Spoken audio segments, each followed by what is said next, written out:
No, that's a depressing note. We have 5 minutes to wrap this up, and that's what I want to focus on.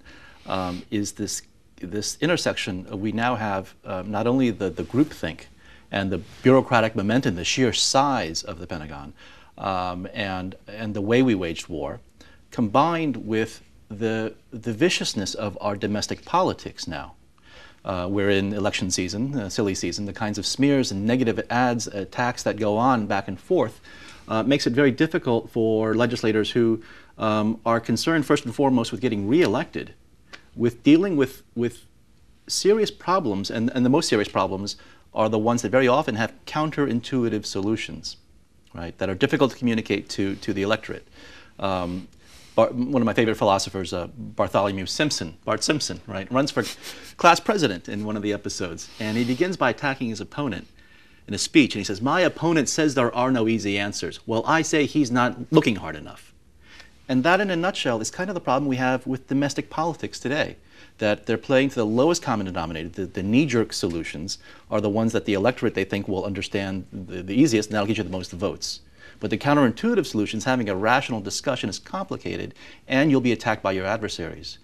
So it seems to me, I mean, is this new, or is this, has this always been around with us? And what lessons do you have for the future and our politicians today? I wrestled with this a lot. Because the more, I worked on the book from shortly after 9/11 and it just came out now, so it took quite a few years. And I really was trying to puzzle out a lot of this. And when it came time to wrap it up, I was trying to find a way out to say, this is the path that can be taken.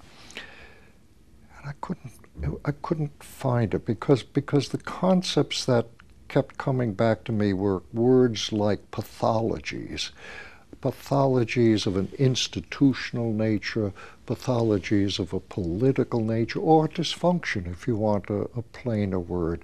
That the difficulties, the world is difficult to begin with, but the political, the institutional, the psychological, the ideological constraints on really sitting down and working out rational policies, even within the government, let alone then with other governments who are facing this, were so extraordinary that I came up with a sense that we have to understand these things, and the hope is that's what we try to do, that we can try to get clarity on this. There are lots of things, lots of lessons in having made similar mistakes or witnessed similar mistakes made by others. But somehow, if you just step back, you say, but this war, and you can say war is always with us, but it's becoming more and more high-tech. The weapons of mass destruction, we've been with them. Now they're at entirely new levels. We have whole new levels of threats in terms of information technology and the ways to bring societies down now in the digital age.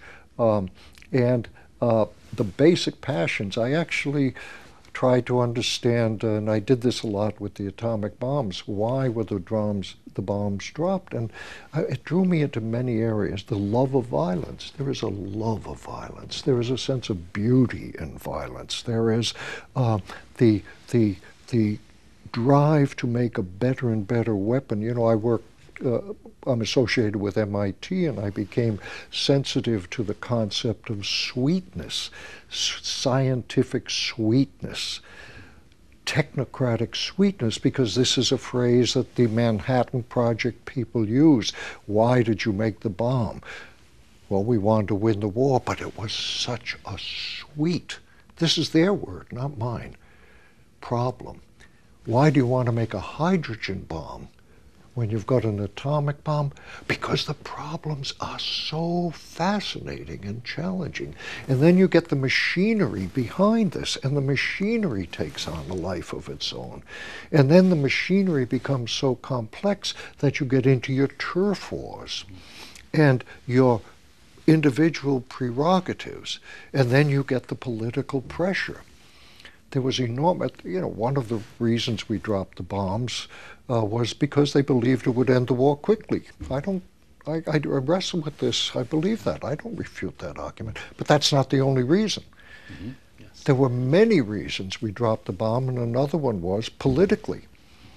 Burns says to Truman, you don't show what you spent all that money, you Democrats spent all that money for during the war. You don't show what it was. You're doomed in the post-war elections.